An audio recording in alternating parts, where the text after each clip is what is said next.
إن الحمد لله نحمده ونستعينه ونستغفره ونعوذ بالله من شرور أنفسنا ومن سيئات أعمالنا من يهده الله فلا مضل له ومن يضلل فلا هادي له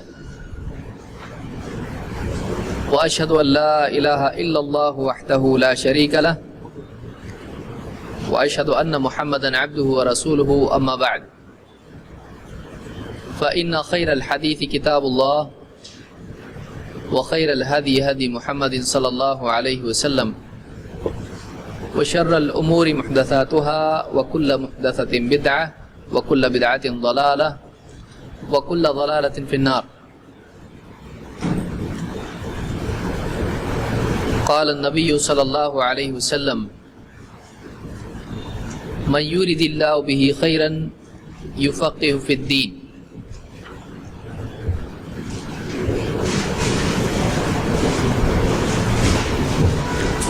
آج سے ہم ایک نیا سلسلہ شروع کر رہے ہیں. ویسے جو لوگ صرف آج آئے ہیں ان کو یہ بتا دوں کہ یہ سلسلہ آلریڈی پچھلے ہفتے شروع ہو چکا ہے، لیکن چونکہ کئی لوگوں کو یہ بات معلوم نہیں تھی، اس لیے پچھلے درس میں جو باتیں ہوئی تھیں نئے سرے سے پھر سے ان کا اعادہ آج کے درس میں کیا جائے گا.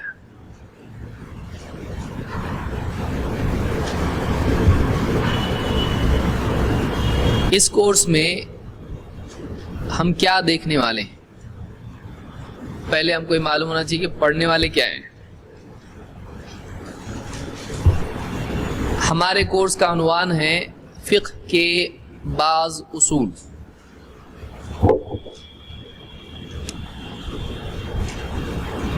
فقہ کے بعض اصول یا بعض فقہی اصطلاحات. ان قریب دونوں کے تقریباً ایک ہی معنی ہے. فقہ کے بعض اصول یا بعض فقہی اصطلاحات. بعض کا مطلب کیا ہوتا ہے؟ بن بعض. بعض کا مطلب کیا ہے؟ بعض، کچھ. بعض کا مطلب ہوتا ہے کچھ. یہ عربی کا لفظ ہے، اردو میں بھی چلتا ہے.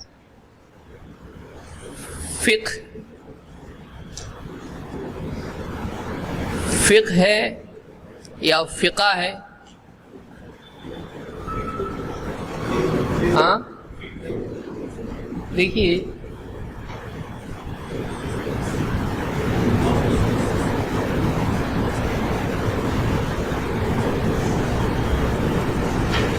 ٹھیک ہے. جن کو عربی نہیں آتے بول رہے ہیں کہ دونوں فوٹو ایک جیسے دکھ رہے ہیں. جن کو عربی نہیں آتی ہے ان کے لیے اگلے ہفتے سے منگل کے دن کورس نیا شروع ہونے والا ہے، ایک دم نیا کورس. جن کو لکھنا نہیں آتا ہے، جن کو پڑھنا نہیں آتا ہے، جو پہلی مرتبہ کے کورس میں یہ یقین کر چکے ہیں کہ اپنا کام نہیں، تو ان کے لیے پھر سے ایک کورس شروع ہو رہا ہے. کیونکہ بہت سارے لوگ عربی کا، میرے نبی کی زبان، بہت محبت نبی سے، عربی سیکھنے کے لیے آ جاتے ہیں. پھر جب دیکھتے ہیں ذہب ذہب ذہب ذہب ذہب ذہب، اور بولتے یہ اپنا کام نہیں، کہاں غلط جگہ آ گئے ہم لوگ، بھاگ جاتے ہیں. ایسے تو پلٹ کے بھی نہیں دیکھتے. لہٰذا ایسے لوگوں کے لیے جن کو پڑھنا نہیں آتا، لکھنا نہیں آتا، ان کے لیے ایک کورس ہے جو منگل کو شروع ہوگا انشاءاللہ. اور جن کو پڑھنا لکھنا آتا ہے اور تھوڑا بہت عربی بھی آتی، بہت تھوڑی آتی ہے، ان کے لیے بدھ کو کورس شروع ہوگا. اور اگر کوئی چاہتا ہے کہ دونوں میں شریک ہو تو یہ سب سے سمجھدار آدمی ہے. کیونکہ بہت سارے لوگ جو سمجھتے ہیں کہ مجھ کو آتا ہے، ان کو ایکچولی نہیں آتا ہے. اس لیے علمی ترقی کا پہلا قاعدہ یہ ہے کہ آدمی یہ اسیوم کر کے چلے یہ بات مان کے چلے میرے کو نہیں آتا ہے. جو آدمی یہ سوچ کے چلے کہ مجھ کو نہیں آتا ہے، واقعی اسی کو آتا ہے. اگر پہلے سے ہم یہ سمجھیں مجھ کو آتا ہے تو یہ علم کے تنزل کے لیے پہلی سیڑھی ہے. اسی لیے ہمیشہ ہم کو اس بات کا خیال رکھنا چاہیے کہ ہم سوچیں نہیں آتا. ہم جو تھوڑا بہت آتا ہے اس میں بھی کتنا پکا ہے وہ بھی بھول جاتے ہیں، وہ بھی غلطی کرتے ہیں، بعض اوقات اس کو بھی صحیح سے نہیں سمجھے ہوئے ہوتے ہیں. تو تجسس آدمی کا ختم نہیں ہونا چاہیے. علمی موت کب آتی ہے؟ اچھا،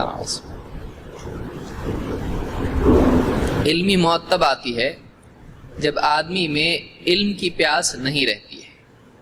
آدمی میں ہمیشہ علم کی طلب کا جذبہ ہونا چاہیے. بہرحال تو یہ کیا ہے، اس کو کیسا پڑھیں گے؟ فقہ یا فقہا یا فقہا، کیا پڑھیں گے اس کو؟ فقہ. ہاں جو ہے ایک دم آپ اصل میں لفظ ہے یہ فقہن، اور اس کو کیسا بولیں گے؟ حدیث میں یہ کیا ہے؟ راوی ثقہ ہے. ثقہ سمجھ میں آ رہا ہے؟ اب آپ کو سمجھ میں آئے گا کہ دونوں بھی سننے ایک جیسے آ رہے ہیں. تو ثا اس کو پڑھتے ہیں فقہ، فقہ، اور یہ پڑھیں گے فقہ، فقہ. تو ہم جو پڑھنے والے ہیں یہ حدیث کی فیلڈ میں ہوتا ہے اور یہ فقہ کی فیلڈ میں ہوتا ہے، فقہ کی فیلڈ میں. تو اس کو پڑھنا کیسا ہے؟ فقہ نہیں. کیا پڑھیں گے اس کو؟ پھیکا پھیکا لگے گا آپ کو یہ سب سیکھنا، لیکن یہ فقہ ہے، فقہ. تو بہرحال ہم کیا کریں گے؟ فقہ کے بعض اصول. فقہ کیا ہے؟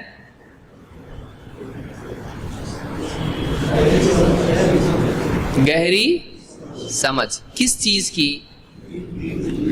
دین کی گہری سمجھ کو فقہ کہتے ہیں. جیسے اللہ کے نبی صلی اللہ علیہ وسلم نے فرمایا من یرد اللہ بہ خیرا یفقہہ فی الدین. حدیث کے الفاظ کیا ہیں؟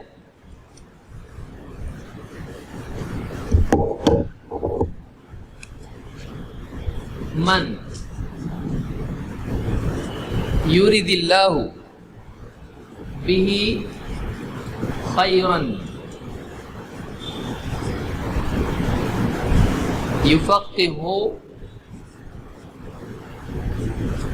فی الدین.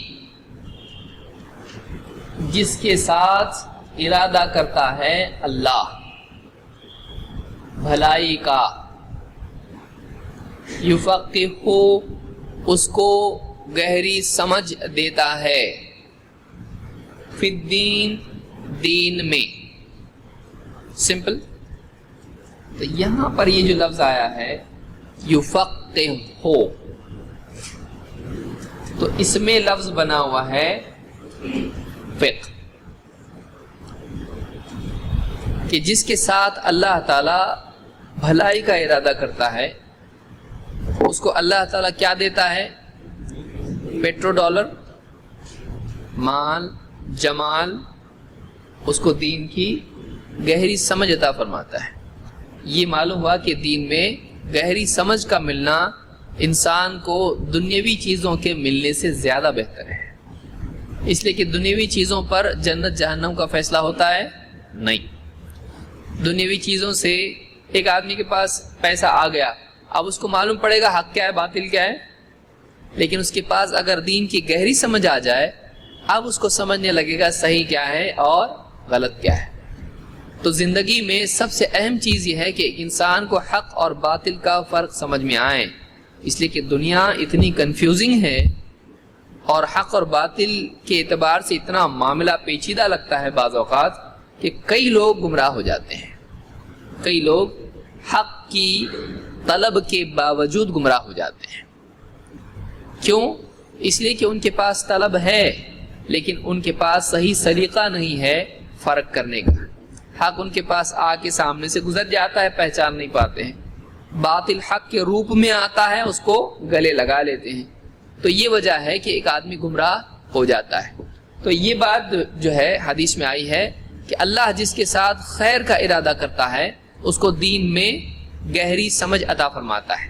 تو معلوم ہوا. اب یہ بات بتائیے کہ اس حدیث کی روشنی میں ایک بات سامنے آتی ہے کہ فقہ اچھا ہے یا برا ہے؟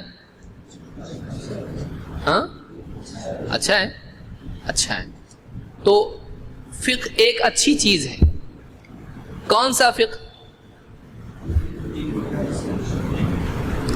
اگر ایک آدمی مثال کے طور پر آپ سے کہے کہ قرآن میں اللہ تعالیٰ نے فرمایا قد افلح المؤمنون الذین هم فی صلاتهم خاشعون، ایمان والے کامیاب ہو گئے وہ جو اپنی نماز میں سکون اختیار کرتے ہیں. اور کہا کہ اس سے ثابت ہوتا ہے نماز میں سکون ہونا چاہیے. لہذا آپ رکوع سے پہلے، رکوع کے بعد اور اتحیات سے اٹھ کے جو رفع الیدین کرتے ہو یہ سکون کے خلاف ہے. تو کیا یہ فقہ ہے؟ کیا یہ سمجھ صحیح ہے؟ نہیں ہے.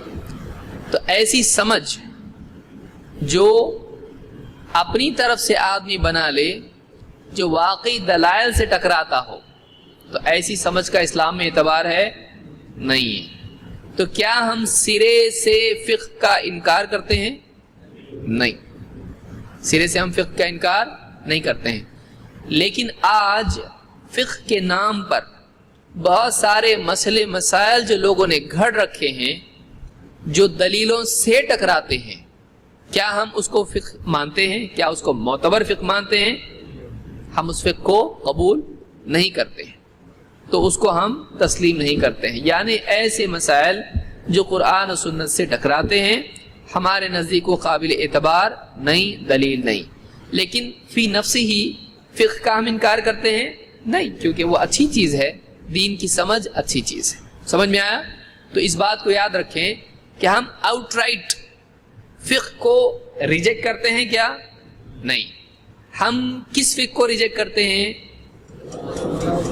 جو قرآن و سنت سے ٹکرائے، جو اس کے مطابق ہو تو اس کو ہم تسلیم کرتے کہ نہیں. کوئی آدمی کہے کہ یعنی براؤن شوگر حرام ہے، بولے براؤن شوگر قرآن میں کدھر ہے؟ حدیث میں بھی نہیں، تو ہم نہیں مانتے اس کو، حلال ہے. بول سکتے ہیں؟ نہیں. یہ فقہ ہے. کیوں؟ اس لیے کہ قرآن و سنت میں نشہ آور چیزوں کو کیا کر دیا گیا ہے؟ حرام. اور چونکہ یہ ایسی چیز ہے جس میں نشہ ہے، اس لیے یہ بھی کیا ہو جائے گی؟ حرام، چاہے اس کا نام قرآن و سنت میں موجود نہ ہو. تو یہ کیسے معلوم پڑا؟ یہ فقہ کی وجہ سے معلوم پڑا کہ یہ استنباط کیا شراب کی طرح یہ ہے، شراب میں نشہ ہے، اس میں بھی نشہ ہے، لہذا یہ بھی حرام ہونی پڑے گی. تو اس کا نام نہ آنے کے باوجود ایک نئے دور میں نئی بات سامنے آئی، پچھلی دلیلوں سے اس کا فیصلہ کیا گیا. یہ کیا ہے؟ یہ فقہ ہے. سمجھا؟ تو بہرحال قرآن میں ایک آیت ہے، جیسے موسیٰ علیہ السلام، آپ کی اس میں آیت نہیں ہے، موسیٰ علیہ السلام نے اللہ تعالیٰ سے دعا کی تھی. کیا دعا کی تھی؟ رب اشرح لی صدری ویسر لی. امتحان میں جانے کے وقت سب پڑھتے ہیں اس کو رب اشرح لی، یا بیان والے پڑھتے ہیں بہت سارے، اب کہ اللہ میرے سینے کو کھول دے. رب اشرح لی صدری. موسیٰ علیہ السلام نے جب دعوت کے لیے گئے، اللہ نے بھیجا ان کو، تو اس وقت میں انہوں نے اللہ سے دعا کی تھی. اب دیکھیے دعا کیا ہے؟ ربی، اے میرے رب، رب اشرح لی صدری. اشرح، شرح کا مطلب، اسی لیے آپ دیکھیں میں لکھ دیتا ہوں تاکہ آپ اس کو سمجھ لیجیے اچھے سے. یہ درس بڑا پیارا ہے، اس میں کوئی ٹائم بجٹ نہیں ہوتا ہے، چلتے رہو. یہ اچھا لگتا ہے مجھ کو، سب سے اچھا درس یہ لگتا ہے. ورنہ باقی دروس میں پھندا رہتا ہے کہ گھڑی دیکھتے رہو، اور اس میں باقی آدمی یعنی ضمناً باتیں جو آتی ہیں اس کو سمجھا نہیں پاتا ہے، اور ضرورت ہوتی ہے کہ اس وقت میں سمجھایا جائے.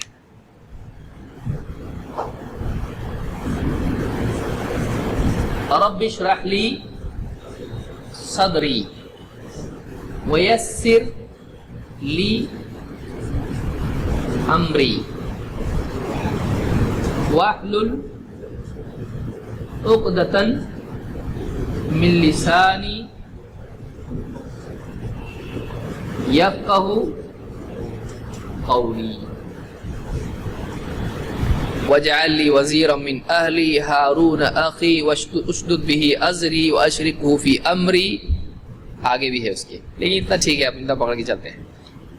ربی، اے میرے رب. ابھی عربی کا سبق تھوڑا شروع کرتے ہیں آپ. ربی اشرح، کھول دے، پھیلا دے. شرح، اسی لیے آپ نے دیکھا ہوگا بخاری کی شرح کیا ہے؟ فتح الباری. اس حدیث کی شرح کیا ہے؟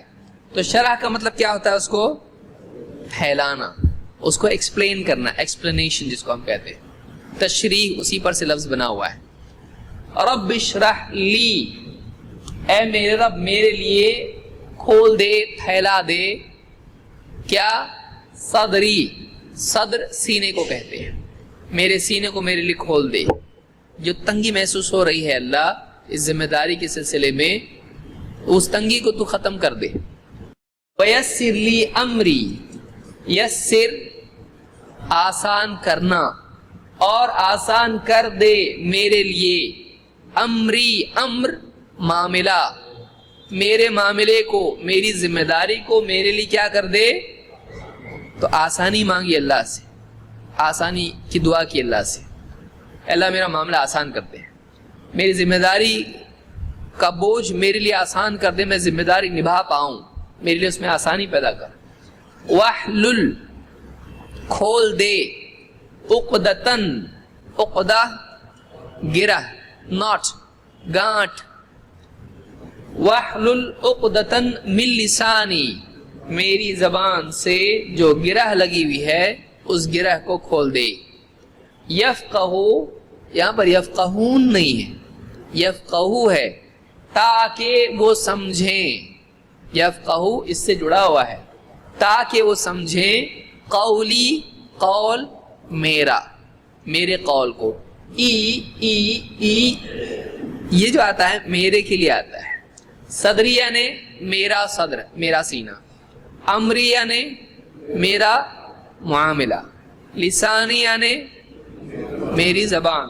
قولی یعنی، آ رہی ہے آپ کو عربی؟ بہت اچھی بات ہے، تو بہت جلدی سیکھ رہے ہیں آپ لوگ. سمجھ میں آ رہا ہے؟ بہت سمپل ہے. اب آپ کو بولنا ہو کہ میری کتاب، تو کیسے بولیں گے آپ؟ یہ کہ آپ تو مجتہد ہو گئے. اور گھر بولنا ہو میرا گھر، تو بیٹھی. تو بہرحال یہ ساری چیزیں یہ آپ آسانی سے سمجھ سکتے ہیں، لیکن ہمیشہ ایسا نہیں ہوتا ہے، کہیں کہیں الفاظ میں فرق بھی واقع ہوتا ہے. بہرحال اتنا تو اچھا سمجھ میں آپ نے کو میرا بولنا ایزی ہو گیا. مال، میرا مال بولنا ہو تو مالی، آپ وہ مالی سوچو گے باغ والا، مالی میرا مال. بہرحال تو اس طرح سے اس میں لفظ ایک آیا ہے یفقہوا قولی، تاکہ وہ میرے قول کو سمجھیں.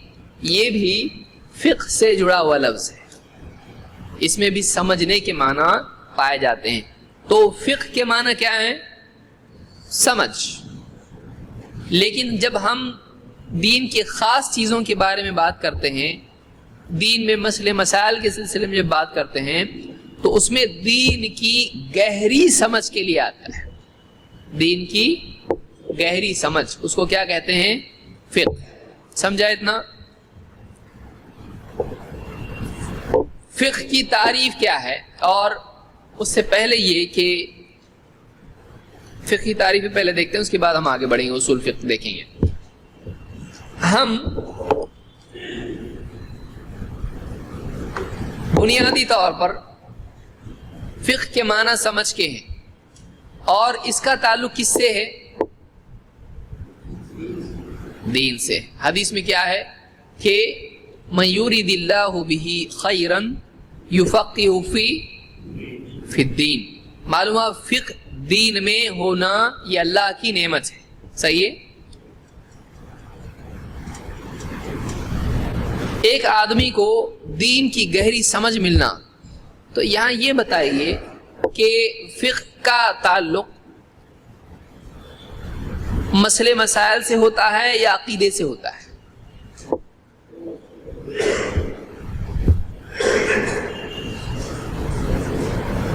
کچھ لوگ بولیں گے منگل والا ہی اچھا دکھتا ہے آپ نے.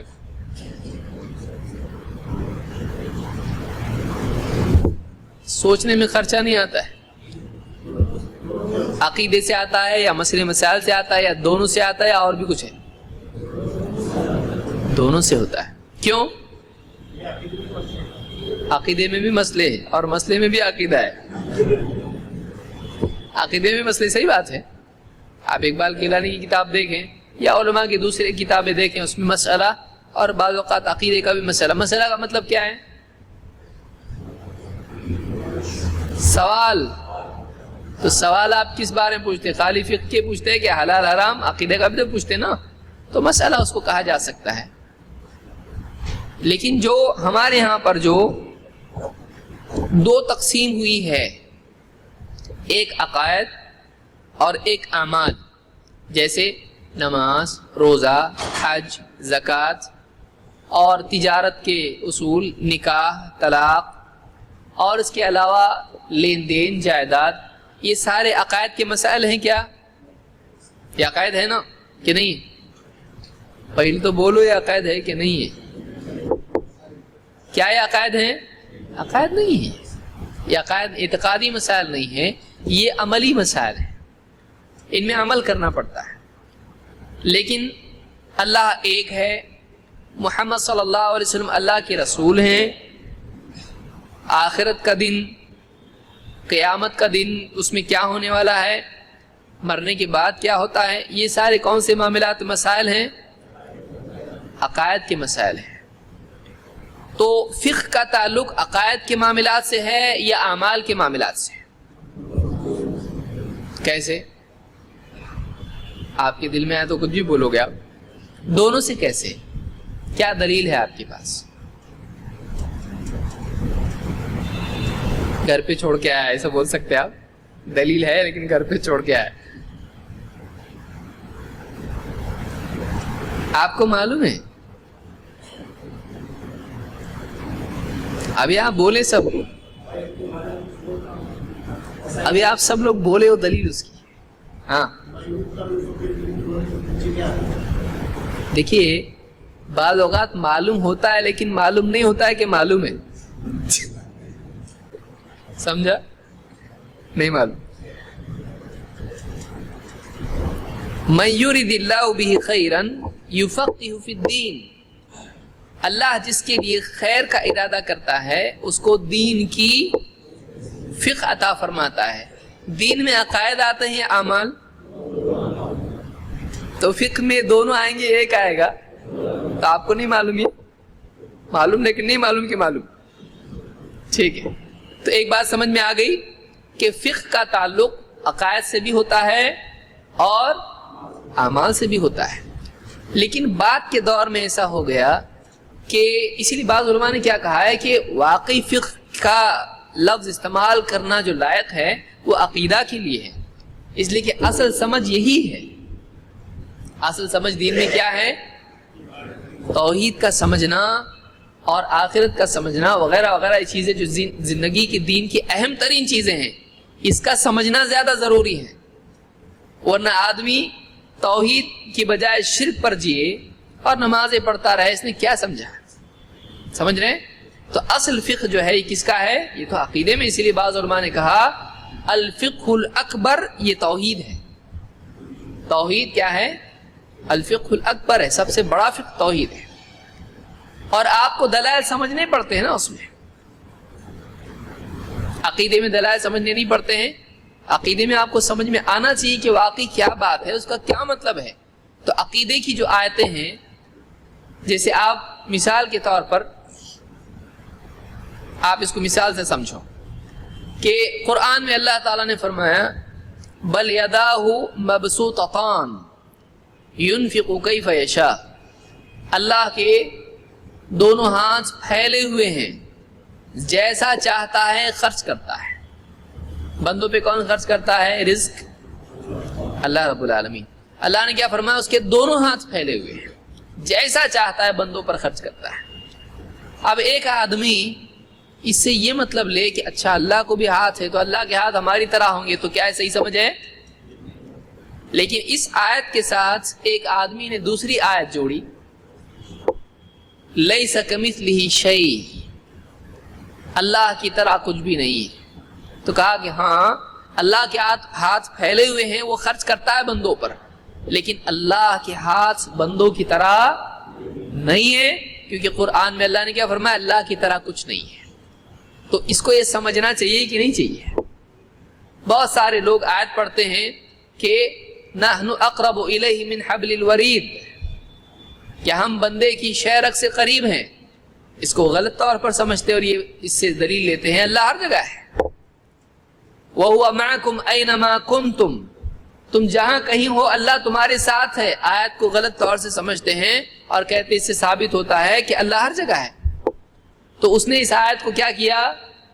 غلط سمجھا، اور اس کے نتیجے میں عقیدہ کیا ہوا؟ تو معلوم ہوا کہ فقہ کا تعلق اگر واقعی دیکھا جائے تو نہ صرف اعمال سے ہے، بلکہ فقہ کا تعلق عقیدے سے بھی ہے، زیادہ لائق ہے کہ عقیدے سے اس کو جوڑا جائے۔ اس کی ایک اور دلیل یہ ہے، ایک تو دلیل کیا ملی آپ کو؟ فقہ کا تعلق عقیدے سے بھی ہے، اس کی دلیل کیا ہے؟ من یرید اللہ بہ، تو دین کی سمجھ دیتا ہے، تو دین میں ایمان بھی آتا ہے اور کیا عمل آتا ہے اور ایمان نہیں آتا دین میں۔ شرع لکم من الدین ما وصی بہ نوحا، اللہ نے کہا تم کو وہی دین دیا جو نوح کو دیا۔ تو شریعتوں کا فرق ہوا، لیکن دین ایک ہی ہے سب نبیوں کا، عقائد سب کے سیم ہیں۔ تو ایک بات یہ معلوم ہوئی کہ فقہ میں عقیدہ بھی آتا ہے، یہ حدیث سے ثابت ہوا۔ دوسری بات، یہ جو آیت لکھی تھی میں نے یہاں پر، موسیٰ علیہ السلام کو جب اللہ نے بھیجا تو انہوں نے جو دعا کی کہ وَاحْلُلْ عُقْدَةً مِّن لِّسَانِي يَفْقَهُ قَوْلِي، یہاں جو فقہ کا لفظ استعمال ہوا ہے سمجھنے کے اعتبار سے، وہ عقیدے کی بات اس میں تھی کہ نہیں تھی؟ موسیٰ علیہ السلام کیا دعوت لے کر گئے تھے؟ عمل کی، نماز ایسی پڑھو، فرعون کے پاس ایسا گئے تھے، یا توحید سمجھانے کے لیے گئے تھے؟ تو ان کی دعوت میں زیادہ اہم کیا تھی؟ اگرچہ دوسرے اعمال بھی تھے، لیکن کیا اس میں عقائد نہیں تھے؟ تو وہ پوری بات سمجھنے کی دعا انہوں نے کی تھی کہ اے اللہ مجھ کو بولنے کی توفیق دے کہ وہ میری بات کو سمجھیں۔ یعنی معلوم ہے فقہ کا تعلق نہ صرف عمل سے ہے بلکہ عقیدے سے بھی ہے۔ اتنی بنیادی بات سمجھی؟ بعد کے دور میں ایسا ہوا کہ علماء نے دو فیلڈ بتائیں کہ ایک ہے عقیدہ اور ایک ہے فقہ۔ اس سے ہم کو اعتراض ہے؟ کوئی اعتراض نہیں ہے، کوئی پرابلم اس میں نہیں ہے۔ اصطلاحی اعتبار سے اگر اس طرح سے تعلیم کی آسانی کے لیے کرتے ہیں کوئی مسئلہ نہیں، لیکن کوئی آدمی کہتا ہے کہ فقہ کا تعلق قطعاً عقیدے سے نہیں ہے، تو کیا اسٹیٹمنٹ صحیح ہے؟ لیکن فقہ کے معاملات معظم حصہ اس کا کس سے ہے؟ مسائل سے ہے۔ عام طور سے اس کا ڈسکشن کس سلسلے میں ہوتا ہے؟ مسئلے مسائل جس کو ہم کہتے ہیں، نماز کیسے پڑھنا یا عملی مسائل سے۔ سمجھ میں آیا؟ اتنی بات سمجھ میں آ گئی سب کے؟ ٹھیک ہے۔ اس اعتبار سے بعض علماء نے بعد کے دور میں فقہ کی جب تعریف کی، ڈیفینیشن، تو انہوں نے کیا کہا؟ انہوں نے کہا کہ فقہ کیا ہے؟ جواب میں انہوں نے کہا کہ فقہ یہ ہے کیا؟ معرفت الاحکام الشرعیہ العملیہ بأدلتها التفصیلیہ۔ کیا ہے یہ فقہ ہے۔ تو بہت بھاری دکھ رہا، آپ بولیں گے شریعت کے عملی احکام کو ان کے تفصیلی دلائل کے ساتھ معلوم کرنا، شریعت کے عملی احکام کو ان کی تفصیلی دلیلوں کے ساتھ معلوم کرنا، اس کو کیا کہتے ہیں؟ فقہ کہتے ہیں۔ اس میں کتنی چیزیں ہیں؟ شریعت کے احکام، عملی احکام، دلائل، لیکن کیسے دلائل؟ تفصیلی دلائل۔ ان سے کیا کرنا؟ معلوم کرنا، یا ان کی معرفت۔ معرفت الاحکام الشرعیہ، شریعت کے احکام کی معرفت کیسے احکام؟ عقائد والے، عملی احکام، بِأَدِلَّتِهَا التَّفْصِيلِيَّةِ، اور اس کی تفصیلی دلیلوں کے ساتھ۔ کون سمجھائے گا اس کو؟ آپ بولے پہلے ہم کو سمجھاؤ، ابھی تک کہ قفل کھلا نہیں ہے، آپ ہتھوڑی لگا رہے اس کے اوپر لیکن کھل رہا نہیں ہو۔ لیکن کوئی بھی چیز آسان ہونے سے پہلے مشکل ہی ہوتی ہے۔ ایسا رہتا ہے کہ نہیں؟ سائیکل آپ پہلے دن چلائے تو ایک دم چلا کے ایک دم زور سے اچھی، بائک گیئر والی کار، شروع میں وہ چیز کیا ہوتی ہے؟ مشکل ہوتی ہے، لیکن اس مرحلے میں اگر اس کو آدمی چھوڑ دے تو زندگی بھر مشکل رہتی ہے، لیکن اس مرحلے میں لگا رہے آدمی کام پہ تو وہ چیز دھیرے دھیرے آسان ہوتی۔ پھر آدمی گاڑی چلاتا ہے، بات کرتے کرتے کب گیئر بدل رہا، کب بریک مار رہا، کب ایکسیلیٹر دبا رہا، اس کو بھی نہیں سمجھتا ہے، آٹومیٹک ہونا شروع ہو جاتا ہے۔ تو عادی ہونا چاہیے ایک چیز کا، ڈر کے بھاگنا نہیں چاہیے۔ بہرحال معرفہ، معرفت کا مطلب کیا ہے؟ پہچان۔ الاحکام حکم کی جمع ہے۔ حکم، یہ حلال ہے، یہ حرام ہے، یہ صحیح ہے، یہ غلط ہے، یہ فرض ہے، یہ مستحب ہے، یہ کرنا چاہیے، یہ نہیں کرنا چاہیے، تو یہ ساری چیزیں کیا ہیں؟ احکام ہیں۔ تو دین کے جو احکام ہیں ان کی معرفت، کون سے؟ شریعت کے احکام۔ اس میں دنیاوی احکام نکل جاتے ہیں۔ دنیاوی احکام، دیکھیے احکام تین طرح کے ہوتے ہیں، ایک ہوتے ہیں شرعی، ایک ہوتے ہیں عقلی، ایک ہوتے ہیں عادی۔ احکام کتنی طرح کے ہوتے ہیں؟ تین طرح کے۔ کون کون سے؟ تھوڑی دیر سو بھی گئے تو چلے گا۔ شرعی، عقلی اور عادی۔ کیسے؟ شرعی احکام، مثلا کوئی آپ سے پوچھے کہ جیسے اللہ نے فرمایا قرآن کریم میں وَأَحَلَّ اللَّهُ الْبَيْعَ وَحَرَّمَ الرِّبَا، اللہ تعالیٰ نے تجارت کو حلال کیا اور سود کو، ربا کو حرام کیا۔ یہ کون سا حکم ہے؟ حکم ہے، صحیح ہے، یہ شرعی حکم ہے۔ تو شریعت میں نماز 5 وقت کی کیا ہے؟ کون سا حکم ہے؟ یہ شرعی حکم ہے۔ تو یہ شرعی احکام ہوتے ہیں۔ یا اسی طرح سے آپ عقیدے کی بھی مسائل اس میں شامل کر سکتے ہیں کہ توحید کے معاملات ہیں کہ جو آدمی اللہ اور اس کے رسول کی بات کا انکار کرے جانتے بوجھتے بغیر کسی مجبوری کے، تو ایسا آدمی کیا ہوتا ہے؟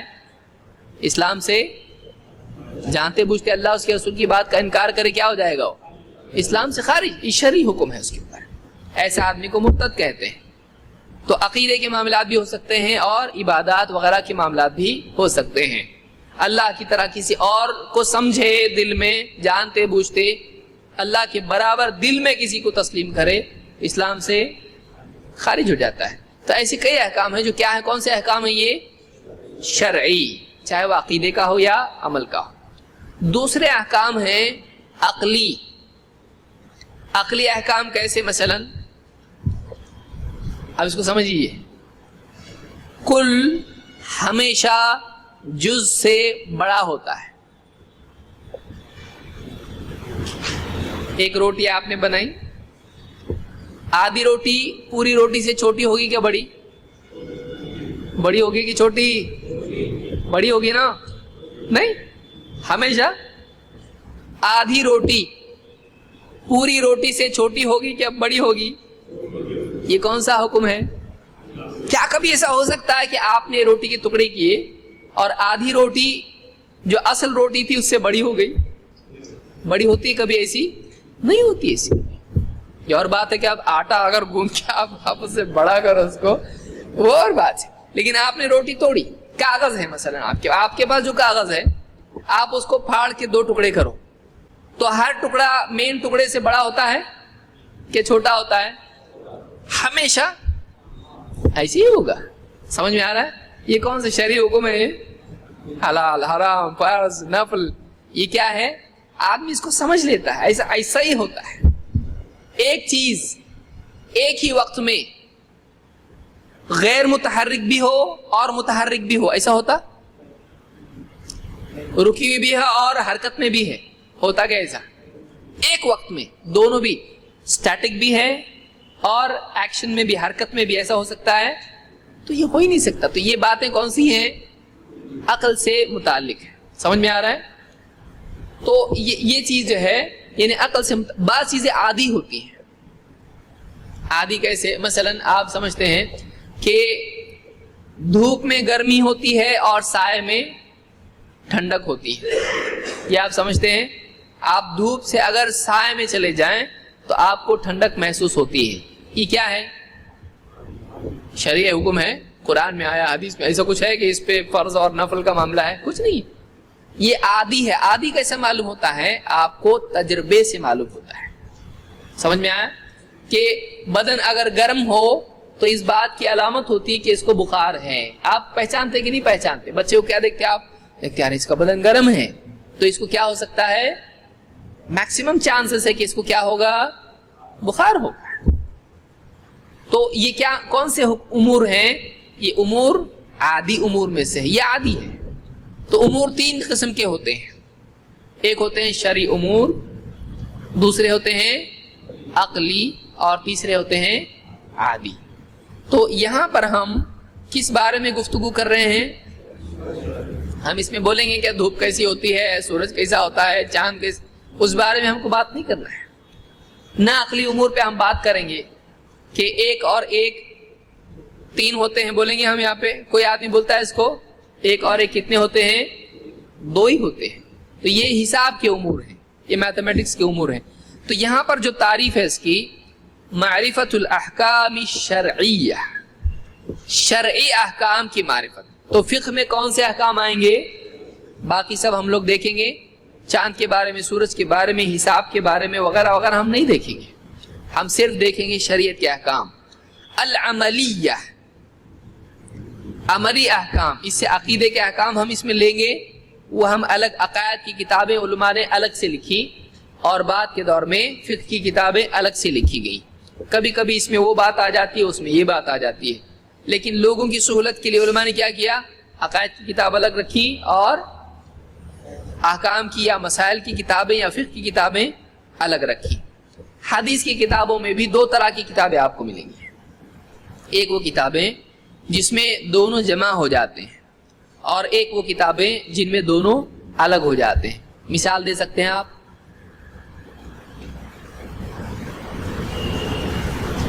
اہل حدیث، ہاں، جامع، مثلا صحیح البخاری. آپ کو پہلی بخاری کتاب معلوم؟ بخاری، صحیح البخاری ایک ایسی کتاب ہے جس میں عقیدہ بھی آتا ہے اور اس میں فقہ بھی آتا ہے. سمجھ میں آ رہا ہے؟ لوگ بولتے ہیں اہل حدیث کی فقہ کی کتاب کدھر ہے؟ اب صحیح بخاری آپ کو دکھ رہی نہیں؟ یہ لو، اس میں امام البخاری بدء الوحی، شروع میں وحی کیسے شروع ہوئی، پھر اس کے بعد میں کتاب الایمان ہے. تو ایمان کس سلسلے میں ہے؟ یہ عقیدے کا ہے یا فقہ کا ہے؟ عقیدہ ہے. تو عقیدے سے شروع کیا. اس کے بعد کتاب العلم وغیرہ جو بھی ہیں، یہ ساری چیزیں، پھر اس میں وضو آئے گا، اس کے اندر یعنی غسل آئے گا، پھر نماز آئے گی، ساری چیزیں اس میں آئیں گی. تو ایسی جا آخر میں اس کے آپ دیکھیں گے کہ احادیث الانبیاء، یا اسی طرح سے اس میں کتاب التوحید ہے آخری. تو کتاب التوحید بھی ہے بخاری میں. تو ایسی کتاب جس میں عقیدہ بھی آتا ہے اور اس میں فقہ بھی آتا ہے، اس کو جامع کہتے ہیں. ایسی کتاب ترمذی بھی ہے، ابو داؤد میں بھی ہے. اس میں کتاب السنہ ہے، اس میں عقائد بھی انہوں نے ذکر کیے، لیکن اتنا زیادہ نہیں. اور بعض کتابیں ہیں جیسے مثال کے طور پر سنن النسائی ہے. اس میں کیا ہے؟ سنن النسائی میں یا دوسری کتابوں میں جیسے مصنف ابن ابی شیبہ ہے، ایسی کتابیں ہیں جس میں صرف کیا ہوتے ہیں؟ موطا ہے مثال کے طور پر، اس میں صرف کیا ہوتے ہیں؟ احکام ہوتے ہیں. تو دو طرح کی کتابیں ہوتی ہیں. تو بہرحال ہم جو فقہ سے متعلق باتیں دیکھیں گے وہ اس میں صرف عملی احکام کے بارے میں ہم دیکھیں گے. تو معرفت الاحکام الشرعیہ العملیہ. آخری حصہ اس کا کیا ہے؟ بِأَدِلَّتِهَا التَّفْصِيلِيَّةِ.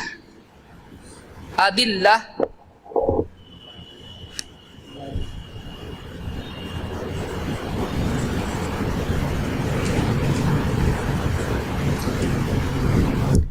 ادلہ کیا مطلب اس کا؟ ادلہ کیا ہے؟ یہ کچھ تو رہے گا، آپ لوگ بول رہے ہیں. ادلہ کس کی جمع ہے؟ دلائل کی یا دلیل کی؟ اور دلائل کس کی جمع ہے؟ دلیل کی جمع اس کو آپ دلائل بھی بول سکتے ہیں اور ادلہ بھی بول سکتے ہیں. ٹھیک ہے. تو دلیل کا مطلب کیا ہے؟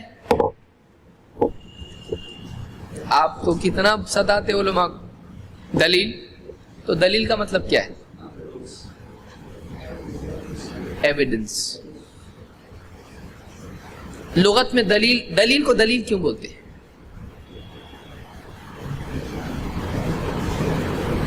دلیل کا مطلب کیا ہوتا ہے؟ اصول.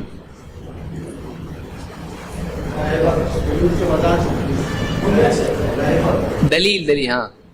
رہبر دلیل ہاں. راستہ دکھانے والا، دونوں یا تیسرا بھی کچھ تو بھی ہے. راستہ دکھانے والا. دلیل کا مطلب ہوتا ہے رہبر یا علامت. وجعلنا الشمس علیہ دلیلا. تو سورج کو اللہ تعالیٰ نے دلیل بنایا ہے. تو جو چیز کسی چیز کی علامت ہو یا رہبر ہو، آپ راستے میں دیکھیے جائیں گے تو آپ کو ملے گا یہ دلیل ہے، یہ راستہ آپ کو بتائے گا. ہادی بھی اس کو کہتے ہیں، لیکن دلیل بھی اس کو کہا جاتا ہے. تو راستہ بتانے والا یا کسی چیز کے اوپر گواہ کی طرح یا اس کے لیے ایک علامت، نشانی، اس کو دیکھ کے سمجھا جائے، کوئی چیز اس سے جڑی ہوئی ہو، تو ایسی چیز کو کیا کہتے ہیں؟ دلیل. تو تفصیل کس کو کہتے ہیں؟ بعض اوقات الفاظ ہم اتنے زیادہ استعمال کرتے ہیں کہ اس کا میننگ ہی معلوم نہیں ہوتا ہے.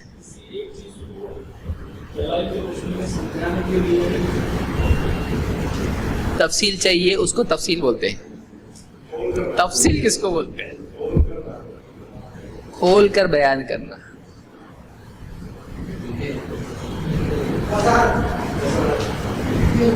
کچھ لوگوں کو نہیں سمجھے گا. ہاں وضاحت. تفصیل کا لفظ کہاں سے آیا ہے؟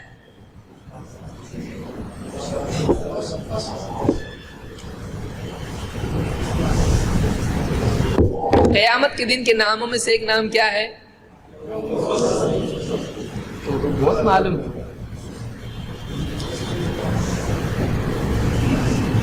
یوم الفصل. کیا کریں گے آپ وہاں جا کے فصل کاٹیں گے؟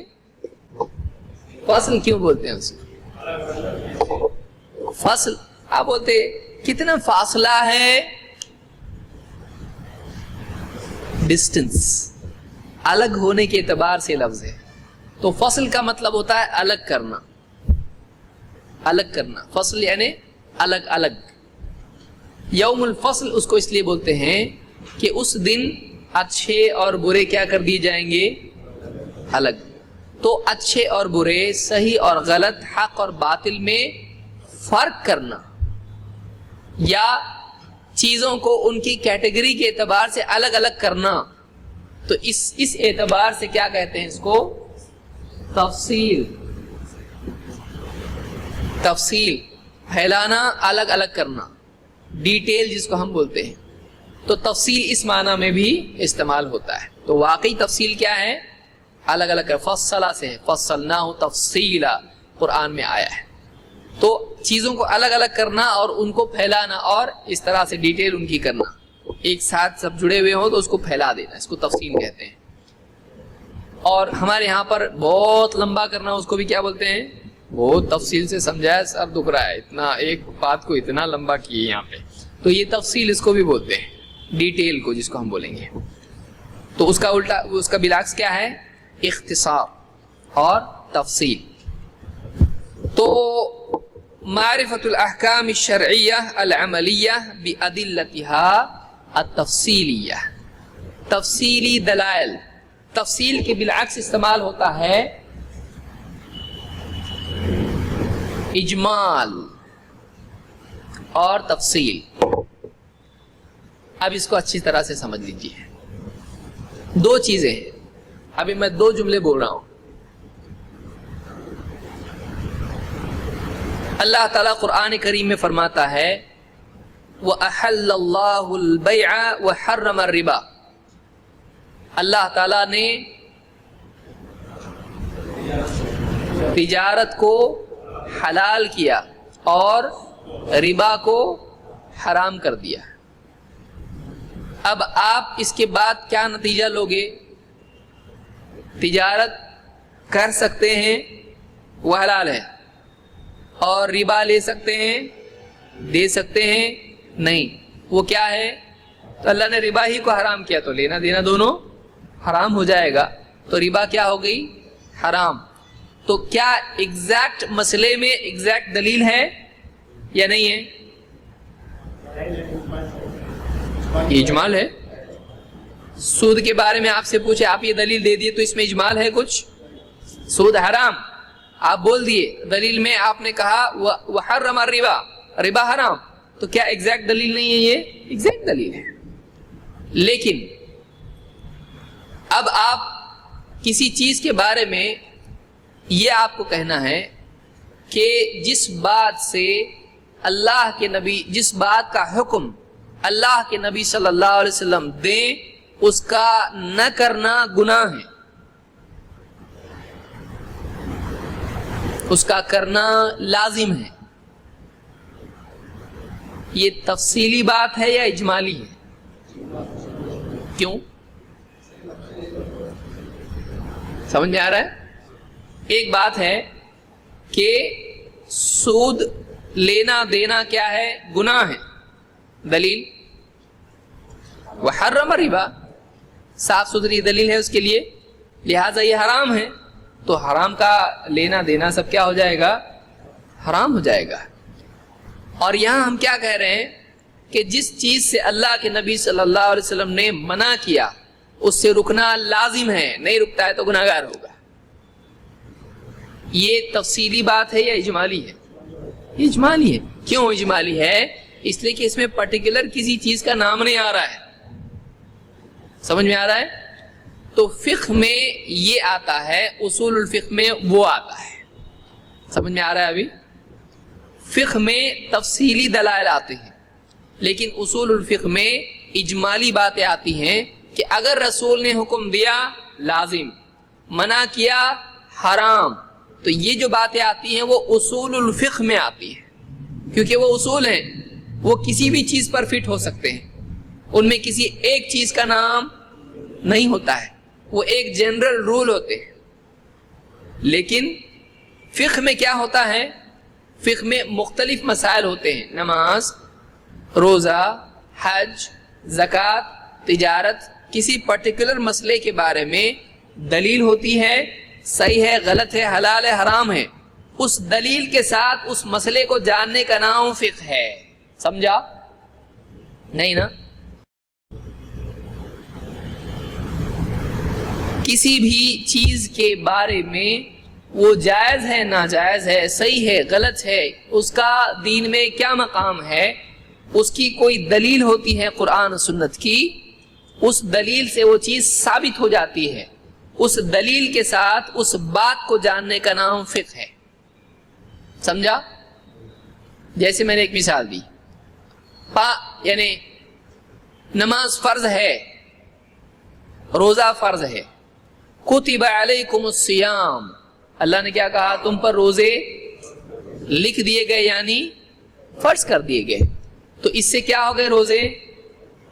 تو اب یہ حج کے بارے میں دلیل لگے گی، زکوٰۃ کے بارے میں دلیل استعمال، کتب علیکم الصیام ہے، نہ جاؤ حج کو، بول سکتے آپ؟ سامنے والے کو بہت بارش کو دواخانے میں لے جاؤ، میں حج کو جاتا. کیونکہ تو دلیل کس چیز کی دے رہا ہے؟ روزے کی، اور ثابت کیا کر رہا ہے؟ تو یہ دلیل اس جگہ ہی فٹ ہوتی ہے، کسی ایک چیز پر فٹ ہوتی ہے اور ایگزیکٹلی اسی چیز کے بارے میں. سمجھ میں آ رہا ہے؟ تو تفصیلی دلیل کے ساتھ میں، ایگزیکٹ دلیل کے ساتھ میں کسی بات کو جاننے کا نام فقہ ہے. اگر وہ دلیل نہ ہو، ایک آدمی کا نماز فرض ہے بس، تو کیا اس کی بات صحیح ہے؟ نہیں ہے، یعنی نماز فرض نہیں ہوئی اس کی. نماز تو فرض ہے ہی ہے، بات بھی صحیح ہے کہ نہیں ہے، لیکن کیا یہ فقہ ہے؟ اس کے پاس دلیل نہیں، اس لیے اس کو فقہ نہیں کہا جائے گا، یہ تقلید ہے. سمجھ میں آ رہا ہے؟ وہ کسی کے بولنے سے اس کو لے کے چل رہا ہے، اس کے پاس دلیل نہیں ہے. تو کسی بھی چیز کے بارے میں اس چیز کی دلیل کے ساتھ میں اس چیز کا حکم معلوم کرنا. مثال کے طور پر مسواک کرنا کیا ہے؟ سنت ہے. کیا فرض ہے؟ سنت ہے. اس کی دلیل ہے کوئی؟ ہے، لیکن ہم بتائیں گے نہیں. سیکرٹ فارمولا ہے اس کا ایک. کیا دلیل ہے؟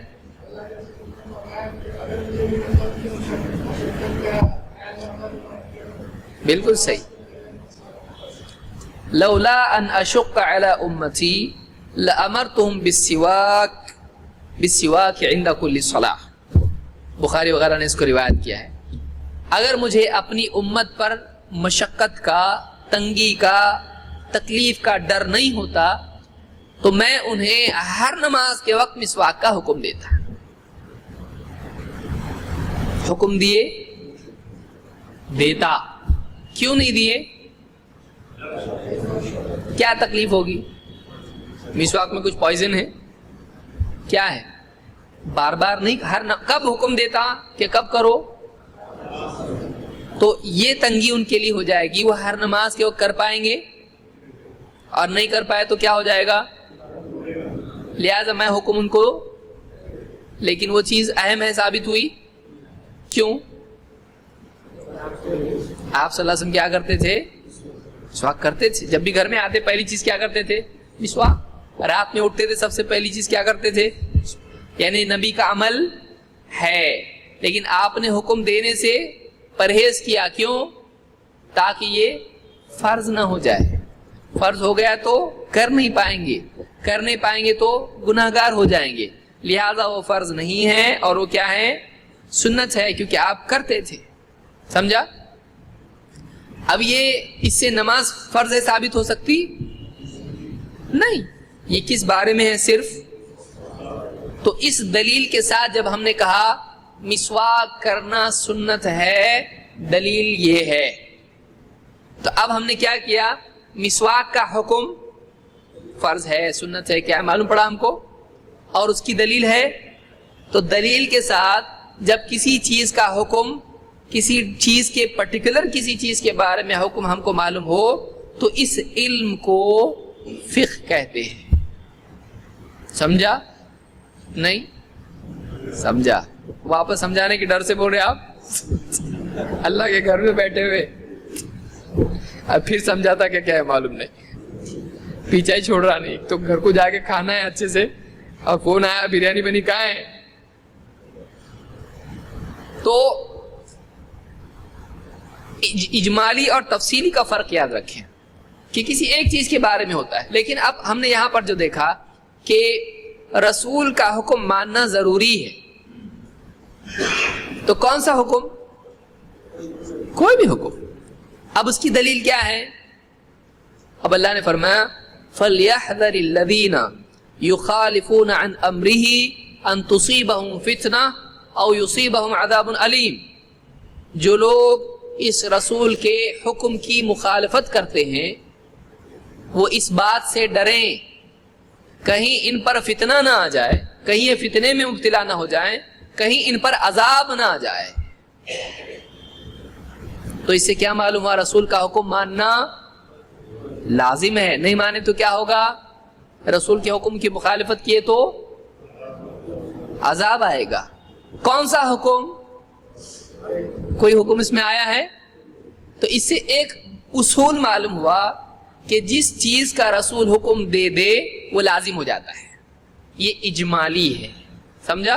اجمال اس کو بولتے ہیں جس میں کسی چیز کا نام نہیں آ رہا ہے, ایک جنرل رول دیا جا رہا ہے, وہ اجمال ہے. اجمالی دلیل ہے اس کے لیے اور کسی چیز کا نام نہیں آ رہا. لیکن یہاں ہم نے مسواک کے بارے میں, نماز کے بارے میں, یا روزے کے بارے میں, یا ربا کے بارے میں, یا تجارت کے بارے میں دیکھا, یہ خاص خاص چیزوں کے بارے میں چیزیں تھیں, اس کی دلیل حلال حرام فرض جو بھی اس کے بارے میں حکم تھا, وہ حکم اور اس کی حیثیت اور اسی کے ساتھ اس کی دلیل, یہ فقہ ہے. لیکن رسول حکم دے تو کرنا پڑتا ہے, نہیں کہ تو گنہگار, اور رسول منع کرے تو رکنا پڑتا ہے, نہیں رکے تو گنہگار. یہ کیا ہے؟ یہ اجمال ہے. یہ اصول اس سے لیے جاتے ہیں کہ رسول کا حکم ماننا پڑتا ہے. سمجھ میں آیا؟ ایسی کئی اور چیزیں بھی ہیں. یہ دو مثال دیا میں نے. کون سی؟ رسول کا حکم ماننا پڑتا ہے, رسول صلی اللہ علیہ وسلم جب منع کر دیں رکنا پڑتا ہے. وما آتاکم الرسول فخذوہ وما نہاکم عنہ فانتہوا. جو کچھ رسول تم کو دیں لے لو, جس سے روک دیں رک جاؤ, جس سے روک دیں رک جاؤ.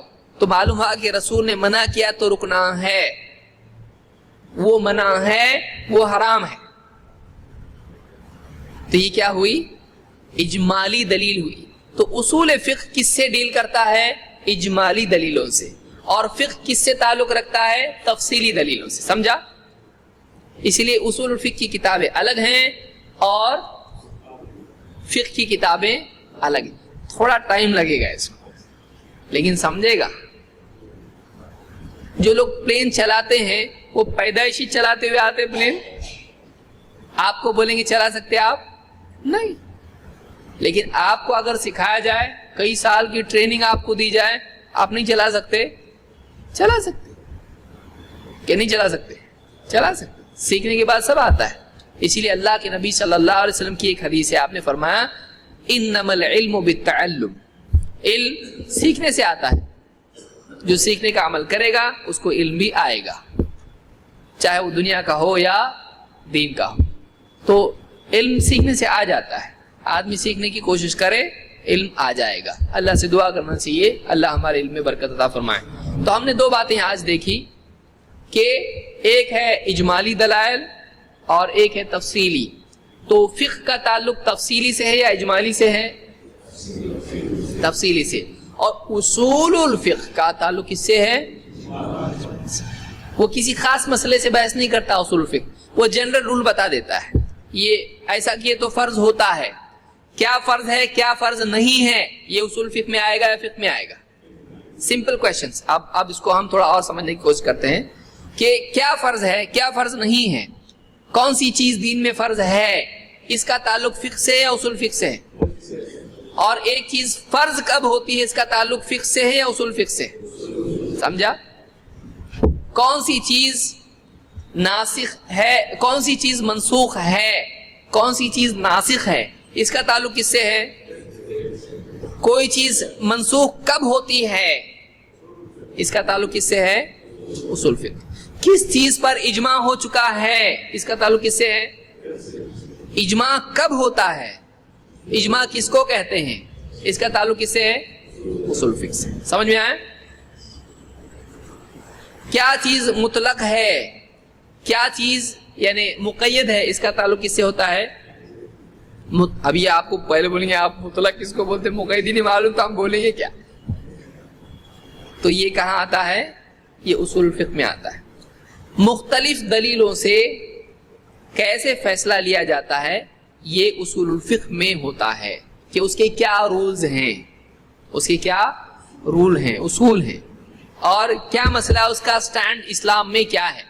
نماز فرض ہے, روزہ فرض ہے, حج فرض ہے, اور نفل بھی ہوتا ہے, عمرہ بھی ایسا ہوتا ہے, اس میں یہ حکم ہے.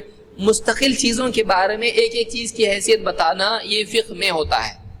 لیکن جنرل رولز جو ہوتے ہیں وہ کس میں آتے ہیں؟ سمجھ میں آ گیا اتنا؟ تو یہ میں سمجھتا ہوں کافی ہے. آپ کے لیے قابل برداشت اتنا ہی ہے. اگلے درس میں ہم اس کو تھوڑا سا اور ریپیٹ کریں گے اور اصول اور فروع میں فرق دیکھیں گے. پھر احکام کی قسمیں دیکھیں گے, تکلیفی اور وضعی کیا ہے. اگلے درس میں تفصیلی طور پر ہم آگے بڑھیں گے انشاءاللہ. اقول قولی ھذا واستغفر اللہ لی ولکم.